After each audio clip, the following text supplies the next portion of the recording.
যে ছেলেটা একদিন বলেছিল, আমি তোমাকে ছাড়া বাঁচতে পারবো না।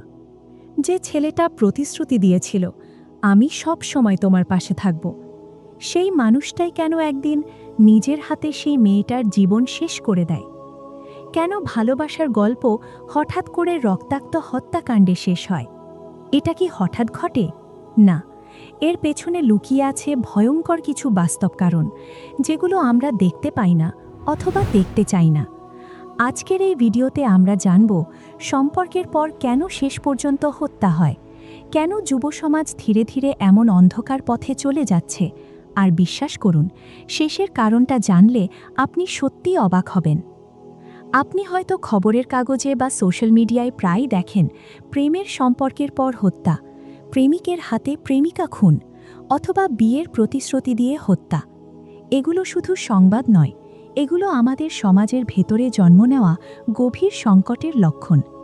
এই ভিডিওতে আমরা জানব 7টি ভয়ঙ্কর কারণ, যার কারণে সম্পর্ক শেষ হয় ভালোবাসায় নয়, বরং মৃত্যুতে।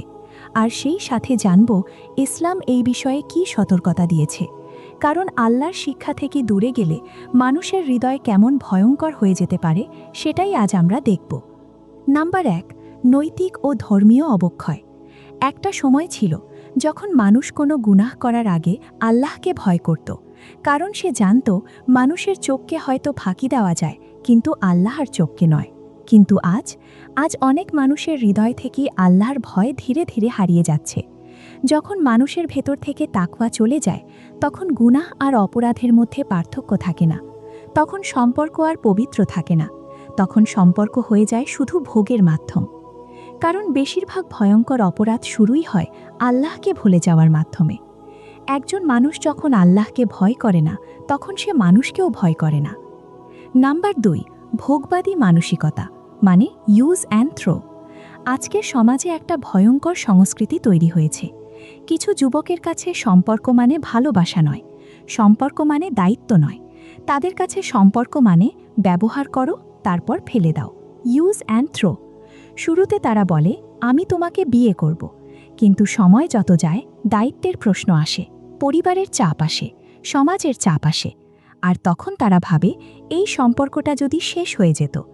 এখানেই জন্ম নেয় ভয়ঙ্কর চিন্তা, কারণ অনেক হত্যার পেছনে ভালোবাসা নয়, বরং দায়িত্ব থেকে পালানোর মানসিকতা কাজ করে। নাম্বার 3, পর্নোগ্রাফির ভয়ঙ্কর প্রভাব। একটা খুব কঠিন সত্য বলি, আজকের অনেক যুবকের মন ও মস্তিষ্ক পর্নোগ্রাফির মাধ্যমে বিকৃত হয়ে যাচ্ছে।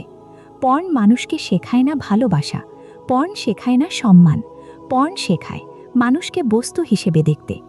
নারী তখন আর মানুষ থাকে না, নারী হয়ে যায় শুধু একটি দৃশ্য, একটা কল্পনার বস্তু। যখন একজন মানুষের মস্তিষ্ক এমনভাবে বিকৃত হয়ে যায়, তখন তার ভেতরের সহমর্মিতা ধীরে ধীরে মরে যায়। আর সহমর্মিতা মরে গেলে নিষ্ঠুরতা জন্ম নেয়। কারণ গবেষণায় দেখা গেছে অতিরিক্ত পর্ন আসক্তি মানুষের সহমর্মিতা কমিয়ে দেয়, আর সহমর্মিতা কমে গেলে অপরাধ করা সহজ হয়ে যায়। নাম্বার 4, ভয় ও সম্মান হারানোর আতঙ্ক। এবার ভাবুন একটি পরিস্থিতি, একটি অবৈধ সম্পর্ক দীর্ঘদিন ধরে চলছে। হঠাৎ একদিন বিষয়টা ফাঁস হবার আশঙ্কা তৈরি হলো। পরিবার জানবে, সমাজ জানবে, আইনগত সমস্যাও হতে পারে। তখন ভয় শুরু হয়। এই ভয় মানুষকে অন্ধ করে দেয়। কেউ কেউ তখন ভয়ঙ্কর একটি ভুল সিদ্ধান্ত নেয়। তারা ভাবে যদি মানুষটা না থাকে তাহলে সমস্যাটাও থাকবে না। একজন মানুষকে সরিয়ে ফেললে সবকিছু চাপা পড়ে যাবে, এমন ভয়ঙ্কর ভুল ধারণা তাদের মাথায় ঢুকে যায়। এই তথ্য জানলে আপনি অবাক হবেন, কারণ অনেক হত্যাকাণ্ডের পেছনে মূল কারণ ভালোবাসা নয়, ভয়। নাম্বার 5, মানসিক বিকার ও রাগ নিয়ন্ত্রণের অভাব। মানুষের ভেতরে রাগ জমতে থাকে, সন্দেহ, অহংকার, অপমান। এসব অনুভূতি যদি নিয়ন্ত্রণ করা না যায়, তাহলে একসময় বিস্ফোরণ ঘটে।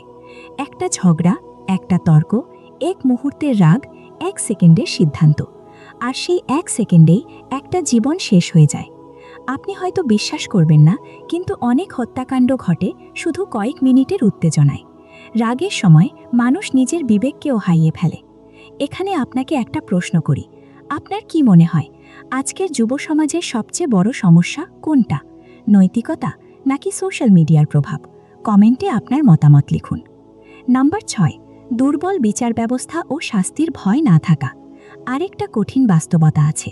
যখন অপরাধী মনে করে আমি ধরা পড়ব না, অথবা ধরা পড়লেও বড় কোনো শাস্তি হবে না, তখন অপরাধ করার সাহস বেড়ে যায়। ইতিহাস বলে, যেখানে শাস্তির ভয় কমে যায় সেখানে অপরাধ বাড়ে। যেমন অনেক অপরাধী মনে করে সে আইনের চেয়ে বেশি চতুর, কিন্তু তারা একটা বিষয় ভুলে যায়, মানুষের আদালতকে হয়তো ফাঁকি দেওয়া যায়, কিন্তু আল্লাহর আদালতকে নয়। নাম্বার 7, পারিবারিক ও সামাজিক ব্যর্থতা। শেষ কারণটা সবচেয়ে গুরুত্বপূর্ণ। একটা শিশু যখন বড় হয় সে পরিবার থেকেই শেখে। যদি তাকে শেখানো না হয় নারী মানে সম্মান, দায়িত্ব মানে দায়িত্ব, ভালোবাসা মানে আমানত, তাহলে সে ভুল শিক্ষা নিয়ে বড় হবে। যদি বাবা মা সময় না দেন, যদি সমাজ সঠিক দিক নির্দেশনা না দেয়, তাহলে সেই শূন্যস্থান পূরণ করে ইন্টারনেট, সিনেমা আর বিকৃত সংস্কৃতি। অনেক অপরাধীর শৈশবে ভালো নৈতিক শিক্ষা ছিল না। ইসলাম মানুষের জীবনকে অত্যন্ত মূল্যবান মনে করে। আল্লাহ বলেন, যে ব্যক্তি একজন নিরপরাধ মানুষকে হত্যা করল সে যেন পুরো মানব জাতিকেই হত্যা করল। সূরা মাইদা 32। ভাবুন একবার, একটা হত্যা শুধু একটা পরিবার ধ্বংস করে না, একটা হত্যা ধ্বংস করে একটা সমাজের মানবিকতা। এই কারণেই ইসলাম জীবনের পবিত্রতা রক্ষা করতে সবচেয়ে কঠোর সতর্কতা দিয়েছে। এখানে আপনাকে আরেকটা প্রশ্ন করি, আপনার কি মনে হয় আজকে সমাজে যুবকদের নৈতিকতা ফিরিয়ে আনতে সবচেয়ে গুরুত্বপূর্ণ ভূমিকা কার? পরিবার, সমাজ নাকি ধর্মীয় শিক্ষা? কমেন্টে আপনার মতামত লিখুন। আজ আমরা যে সমাজে বাস করছি সেখানে প্রযুক্তি এগিয়েছে, কিন্তু অনেক মানুষের হৃদয় অন্ধকার হয়ে যাচ্ছে। ভালোবাসা যদি দায়িত্বহীন হয় তাহলে তা ভালোবাসা নয়, তা ধ্বংস। আজ যদি আমরা নৈতিকতা ঠিক না করি, আজ যদি আমরা যুব সমাজকে সঠিক পথ না দেখাই, তাহলে আগামী প্রজন্ম আরও বড় বিপদের মুখে পড়বে।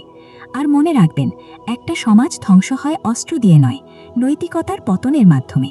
তাই কথা বলুন, সচেতনতা তৈরি করুন, এই ভিডিওটা শেয়ার করুন, কারণ অনেক সময় একটা সত্য কথাই একটা জীবন বাঁচাতে পারে। আর মনে রাখবেন, চুপ থাকা অনেক সময় অন্যায়ের পক্ষ নেওয়ার মতোই।